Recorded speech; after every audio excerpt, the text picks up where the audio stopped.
కానీ మా విధానం కాదు. జూలై 2వ తారీఖు నుంచి ఇంటికి వస్తాం. ప్రశాంతంగా గడిచిన సంవత్సరంలో ప్రభుత్వం చేసిన కార్యక్రమాలు నిర్వహిస్తాం. అన్ని చేసామని చాలా చేసాం. చేయాల్సిన కార్యక్రమాలు చాలా ఉంటాయి.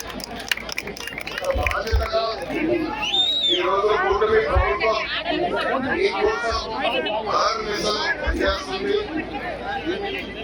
మేమందరి కొన్ని విషయాలు కూటమి ప్రభుత్వం మీరు కొంత మెజార్టీ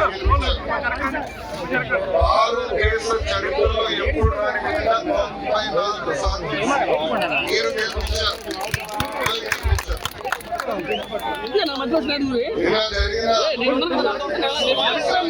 ఎరకండి ఎరకు తొందరగా వస్తుంది కదా, ఎరకు తొందరగా వస్తుంది కదా.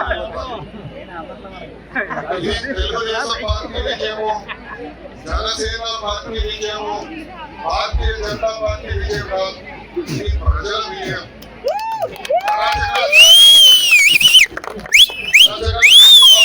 తల్లి 23 ఎస్సీ అట్రాసిటీస్ కేసు పెట్టారు. తల్లి ఎక్కడ మర్డర్ కేసు పెట్టారు. బాబా రామన్న 54 రోజులు జైలు బాబా జీవో ఏం చేయాలి? అలాంటి వ్యక్తిని ఇబ్బంది పెట్టారు. మర్డర్ కేసు పెట్టి ఇబ్బంది పెట్టారు.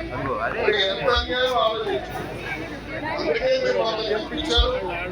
లక్షల సాధింపు కోసం మేము లేదు, పనిచేసేదాకున్నా మీ దగ్గర ఉండాలి, మీ మనసు గెలుచుకోవాలనేది మా కూటమి ప్రభుత్వ లక్ష్యం.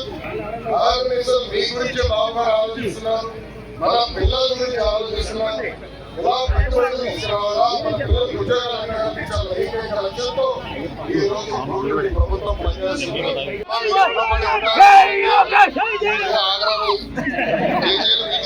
మాట్లాడింది స్పీడ్ ఎక్కువ, స్పీడ్ ఉండాలి. అమ్మా తల్లి నీకు రుణపడి ఉన్నా, పని చేశాను వచ్చా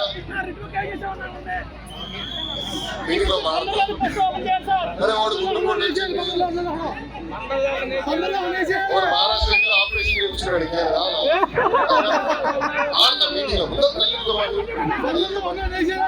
అమ్మా తల్లికి వందనం అనేది కేవలం డబ్బులు ఇష్టం కాదు.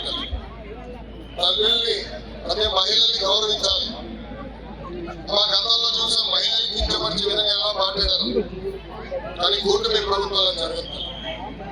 ఇప్పుడు జూలై 5వ తారీఖు నాడు పేరెంట్ టీచర్ మీటింగ్ పెడుతున్నాం. తల్లి విద్యాసాగర్ నుంచి అంటే తల్లిదండ్రులు, పిల్లలు, ఉపాధ్యాయులు కలిసి మాట్లాడుకుని మన పిల్లల భవిష్యత్తు ఎలా ఉండాలి, ఎలా చదవాలో దానిపైన రాష్ట్ర వ్యాప్తంగా సమావేశం ఏర్పాటు చేస్తున్నాం. ఆ సమావేశాల్లో కూడా చాలా స్పష్టంగా తల్లిని గౌరవించాలా, మీ దగ్గర నుంచి ఆశీర్వాదం తీసుకోవాలి.